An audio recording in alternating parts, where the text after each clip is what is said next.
Welcome everybody to another episode of Fantasy News. I am your disheveled goblin host, Daniel Greene, and today we have two real quick things to talk about before we get into the fantasy news. First up is I am, yes, on this very day, December 1st, going to be dropping an interview with Alan Dean Foster and Mary Robinette Kowal to talk about the Disney Must Pay controversy. I already covered this in a video, which I'm going to talk about in that video as well, but if you want to hear the full side of the story from the people who are bringing this issue to the public, that will be available. It's a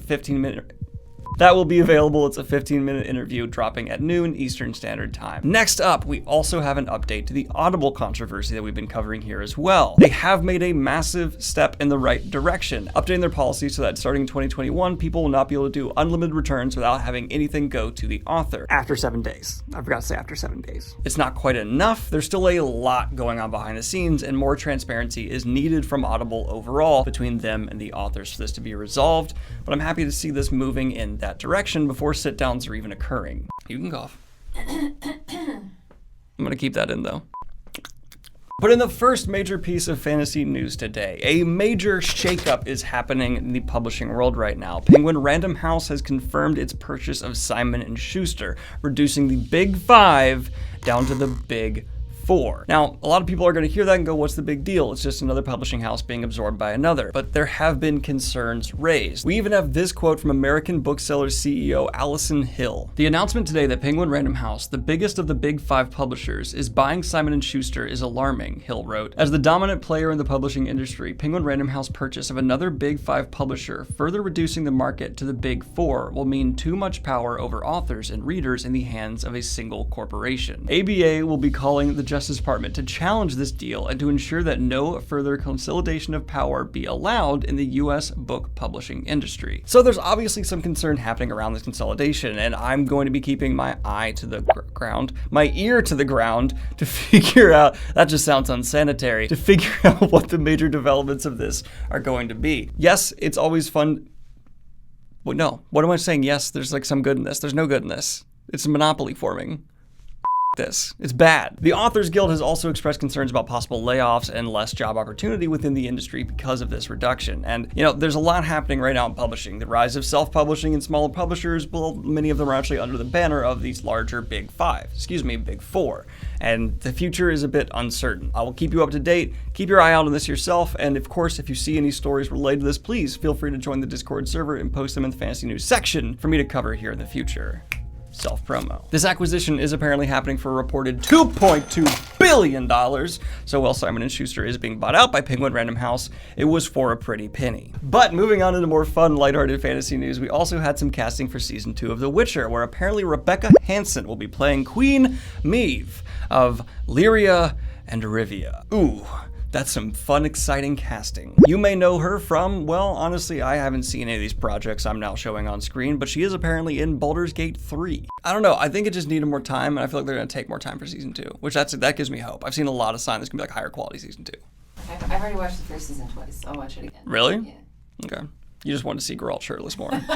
The Hugo Awards will reportedly be having a video game category for their 2021 awards. This has had, of course, a mixed reaction right away. Some people saying, dear God, why? As this Twitter user did right here, and some saying this feels like an about time moment. But you must keep in mind, they're saying there is no promise this category will continue on after 2021. It's purely an experiment, and maybe it'll go well. Maybe it'll boost their views, their numbers. That's honestly probably what they're going for, and it'll be something they carry on with. Or it can be seen as just a failed experiment and nothing more than that. Personally, yes, I respect the video game industry. I like gaming as a whole. I think this is fine. But having the Hugo Awards turn and start acknowledging video games in any capacity just feels a bit odd for me. I'm not necessarily outright against it. Overall, I'm just curious to see where this will lead and how they're going to handle it as a whole. Maybe something they just make a small category off to the side and don't really hype up. Or maybe kind of just, oh, this is getting hype attention. People are curious how we're going to handle this. And then it becomes the most talked about award of the Hugo ceremony. And if that's the case, will that forever alter and change the course the Hugo Awards go on in the future? I don't know. But now, finally, in a story that's not going to spawn a bunch of opinionated comments in the comments down below. Don't worry, I appreciate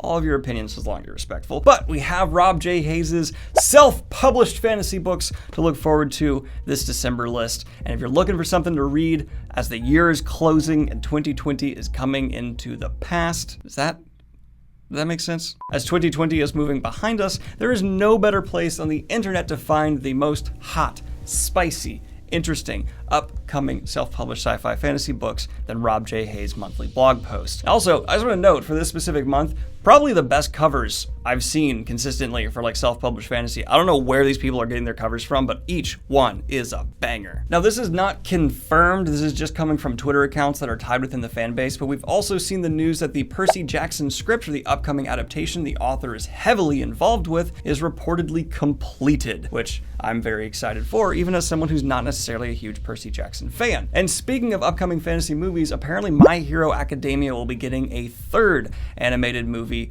coming down the road, which is a bit confusing because the author originally said fairly recently that, hey, there will not be a third movie of this, but now that's not true. We are getting a third My Hero Academia movie. This year's 52nd edition of Weekly Shonen Jump did actually make the announcement itself with a poster that looks like this, and I must ask, for the fantasy anime fans out there, as someone who has tried repeatedly to get into anime and only found one that he really enjoyed, is My Hero Academia the next move I should make? Will this be the one that finally makes me a full-on goblin weeb? Let me know in the comments down below. Now, moving on into the streaming side of the fantasy world right now, we're constantly seeing these massive adaptations be picked up by the likes of HBO, Netflix, but an already established and out there franchise, Godzilla and King Kong, reportedly turned down a $200 million offer from Netflix to have Godzilla vs. Kong on their platform. Now, this movie is apparently owned by multiple studios, but Warner Brothers has the control of deciding where it will be released, and they are pushing, for very obvious reasons, to have it on HBO Max. Now, it's just only notable to me that a $200 million offer was refused. That is a large amount of money, and it's only so they can be an exclusive on something that Warner Brothers has an invested stake in. It just goes to show how much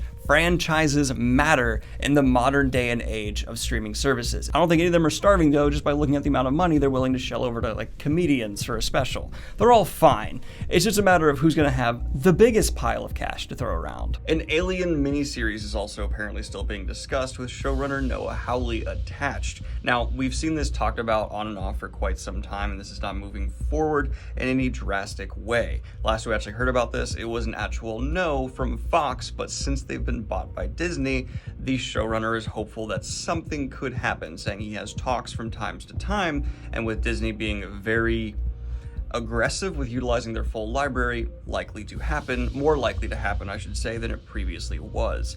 I wouldn't envy anyone the task of getting into the Alien universe. Ridley Scott's vision is less and less clear, in my opinion, with every new entry, and it's just a very difficult material to bring in any kind of creative direction, and I imagine they'd also be hamstrung by whatever Ridley Scott's current vision is. But I still have a deep love for Alien, and I'm curious to see what could happen.